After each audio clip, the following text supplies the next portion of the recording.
nichemarketing.com and infomarketerzone.com. I'm glad you could take a few minutes to join us today. We're going to discuss a topic that I think many of you may be aware of some of the steps and how to do, but I think for this video, it's really, think of it as a reminder video, and what we're going to talk about is how to research niche markets and discover online business opportunities, online business ideas, and in fact, product ideas and content development ideas you may never have thought of.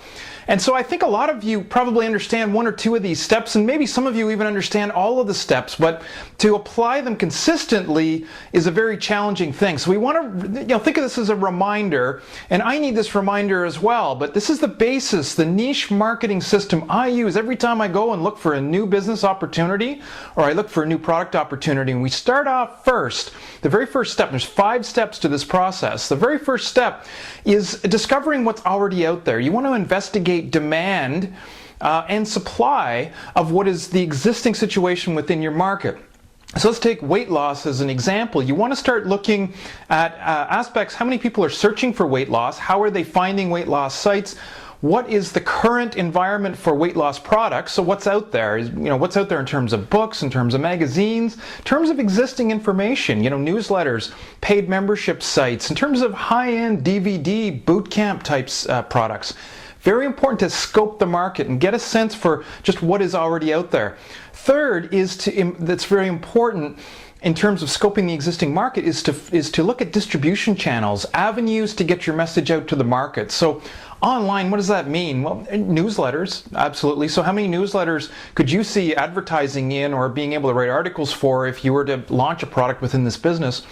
And websites, for sure, quality websites, forums, discussion forums. How many discussion forums are there around your particular niche topic? So you really want to get a handle on, those are all distribution channels. Those are methods by which you're going to be able to get your message to the market in a cost-effective way with your online business. So you want to scope that out. In terms of keyword research, that's a common way and a very common way people will research a market. A couple of points on that. First of all, keyword research is very valuable. It's a good first step. But what you want to do with keyword research is hone in on a couple of specific things. You want to look, if it's a high-level topic like weight loss, for example, don't ignore all of those, the low-hanging fruit, I call it, which is the 3-word and 4-word search phrases that a lot of people search for. So it might be weight loss diet tips or weight loss fitness program or women's weight loss program. To hone in on those, because those will give you the sub-niches to operate in within what sometimes is a very large niche. It will clue you into ideas for specific opportunities you may not have thought of. The other aspect of keyword research, don't stop there. It's a beginning point, it's a starting point. Great tool for researching, great tool for maybe doing an initial litmus test or initial test, but don't stop there. There's so much more to do, and that's what we're going to talk about next. So, point number 2, once you've done your market research in terms of what's out there today, you want to try and size your market. 2 important factors. Number 1, you want to be able to get an idea for how many people are in that particular market. Now, this it's not an absolute science. One way to do it is to go to magazines that may deal with your niche market. Look at their subscriber rates. Get an idea for how many participants are there in the marketplace that have subscribed to magazines. You can look for market studies. You can search Google for market studies on your niche market. And sometimes, consumer studies or technical studies, if it's a technical topic, will have sized the market out for you, or at least made some predictions. The other thing you want to do is just try and get an idea of how many people are buying within that market, and you can do that really well by going to things like top sellers lists on eBay. You can go to Amazon and look at books within your niche and even your sub-niche on those topics and look for the sales rank that they'll give you on every page against an Amazon book that will give you a feel for, where does it rank in terms of other topics or other niche market avenues you might be pursuing. So sizing the market's number 2. Number 3 is trend watching. Keeping an eye on what some of the macro level trends are, the demographic trends, trends that have to do with how people use products in your space, the interest in the topics. Here's some of the ways you can do that. You can go to trendwatching.com, which is a cool monthly trending service, and you can get the free newsletter, but you can even subscribe to more services that gives you kind of the pulse of broad macro level trends, and every once in a while you'll find something on there that directly relates to your topic. It's very interesting. The other thing you can do, go to Google Trends and look at some of the trends against your keyword searches and demand trends. You can just keep your ear to the ground, understand what your market is talking about, understand the motivation behind the questions, say at discussion forums.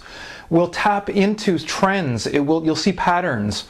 What we're looking for is consistent trends and patterns of both demand and of buying behavior. And so you want to take that into account when you're doing your niche market research.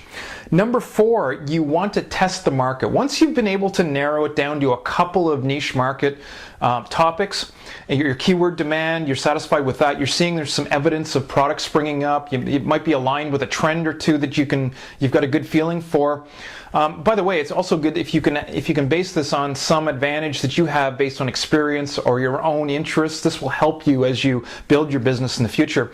But after you've done all that, then the next thing you want to do is you want to try and test the market. Nobody can 100% guarantee that what you've picked is going to work. So the only way you can really get a good feel for whether the market will respond is by going out and testing it.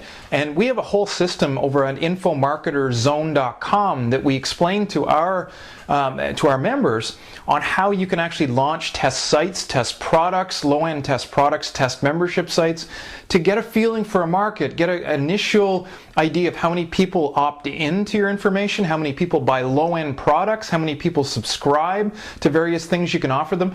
Really simple, fast, within a matter of a couple weeks. And like I said, cost-effective methods to test the commercial value of your market. And that is something that almost nobody is doing out there. It's an exceptionally powerful model for picking an online business. And number 5, finally, once you've done all that and you've got a really good sense of which market you're going to go into, you got to start thinking about how are you going to position yourself in that market. And all of those other things should help you when you've been able to identify what's already out there, you understand the demand, and you can identify maybe a gap or an opportunity that's left unfilled. And you really want to make sure that you position your solution system into that gap so that you can enter the market with a big splash in a high demand area with a really unique position that nobody else is doing. That's how you guarantee success for your online business. So that's it for today. It's Jeff Smith from HigherTrustMarketing.com and InfoMarketerZone.com.